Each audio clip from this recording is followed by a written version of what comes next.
Allahu Ekber.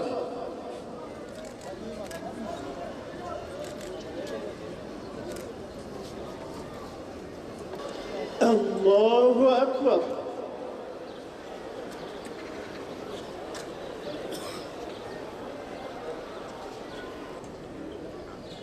Esselamu Aleyküm ve Rahmetullah.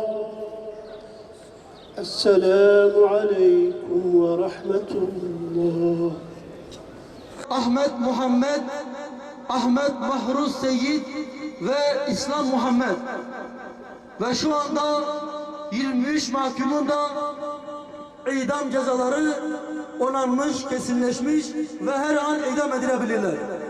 24 Haziran 2010 Mursi ikinci turda gelen ilk Cumhurbaşkanı olmuştur. 2016 tarihinde yine bir Müslüman daha infazı gerçekleştirilerek idam edildi. Askerler tarafından feci. Yine bir Şubat ayı ve yine gelen şehadet haberleri. Hasan el-Benna'nın, Seyit Kutub'un, Abdülkadir Udeh'in vatanından gelen acı haber yine ümmeti hüzne boğdu.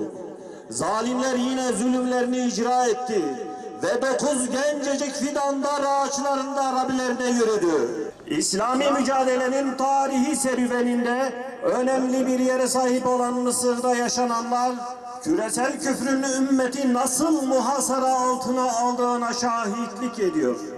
Ümmet parçalanmışlık halinin nelere mal olduğunu yine acı bir şekilde tecrübe ediyor.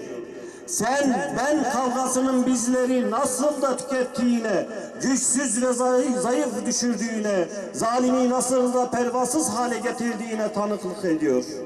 Cemal Abdülnasir, Enver Sedat, Hüsnü Mübarek gibi çağın Mısır firavunlarının ardından yine bir darbeyle iktidarı işgal eden Sisi, tıpkı selefleri gibi acımasızca İslam'ın bugünü ve yarını hedef alarak Müslümanları katlediyor.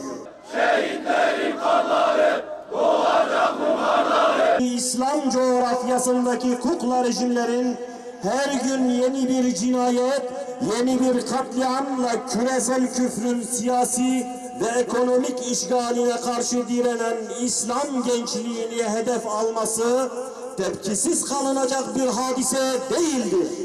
Bu vahşete en yüksek perdeden tepki göstermek tüm Müslümanların itikadi mesuliyeti, asli vazifesidir. Başta ABD olmak üzere diğer batılı ülkelerin ve İslam coğrafyasındaki işbirlikçilerin desteğiyle Mısır'da yeni bir diktatöryal rejim kuran melun Sisi'nin yüzlerce ihvan üyesini şehit ettiği, binlercesini zindanlara hapsettiği yetmezmiş gibi halen cinayetlerine devam etmesine sessiz ve tepkisiz kalmak, ruhen ve bedenen Müslüman kardeşlerimizin yanında olmamak, zulme rıza göstermek ve zilletin karanlığına mahkum olmaktır.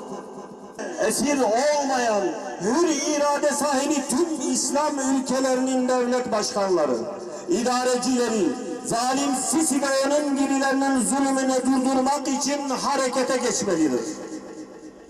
Masumların kanını döken Sisi ve avanesinden hesap sorulmalıdır.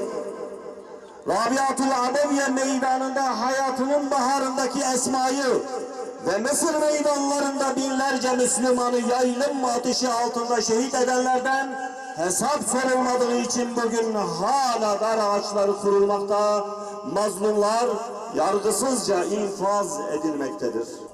Bizler Türkiye'den, Kürdistan coğrafyasından, Saidlerin vatanından, tıpkı Seyit Kutup gibi idam sehpasına çıkarak şehit edilen kardeşlerimizin şehadetini tebrik ediyoruz.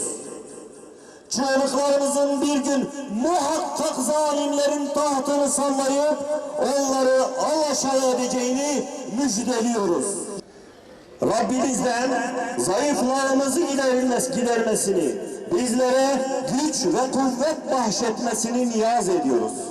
Yemen'de, Suriye'de, Libya'da, Afganistan'da, Mısır'da ve Müslümanların baskı ve zulüm altında inlediği her yerde akan kanun durmasını, zulmün ve işgallerin sonlanmasını, tüm Müslümanların ittifakına, ittihadına vesile olacak sebepler yaratmasını diliyoruz.